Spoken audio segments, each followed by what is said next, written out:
এই ব্ৰহ্মাণ্ডখন তৈয়াৰ হৈছে 5টা তত্ত্বৰে পৃথিৱী জল অগ্নি বায়ু আকাশ আৰু এই 5টা তত্ত্বৰে আমাৰ শৰীৰটো নিৰ্মাণ হৈছে আকৌ আমাৰ শৰীৰত পঞ্চ জ্ঞানেন্দ্ৰিয় আছে পঞ্চ কৰ্মেন্দ্ৰিয় আছে আমাৰ মনৰ 5টা অৱস্থা মূঢ় ক্ষিপ্ত বিক্ষিপ্ত একাগ্ৰ নিৰোধ আমাৰ দেহত 5 প্ৰকাৰ বায়ু আছে প্ৰাণ অপান সমান উদান জ্ঞান আৰু আমাৰ হাতত 5টা আঙুলি এই 5টা আঙুলি আমাৰ শৰীৰৰ কি পঞ্চ তত্ত্বক প্ৰতিনিধিত্ব কৰিছে জল তত্ত্ব পৃথিৱী তত্ত্ব আকাশ তত্ত্ব বায়ু তত্ত্ব অগ্নি তত্ত্ব এই তত্ত্বসমূহ আমি যিমান বেলেন্স কৰি ৰাখিম সন্তুলিত কৰি ৰাখিম সিমানে আমাৰ শৰীৰটো সন্তুলিত অৱস্থাত থাকিব আৰু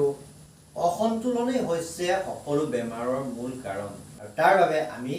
অভ্যাস কৰিব লাগিব নিয়মিত যোগ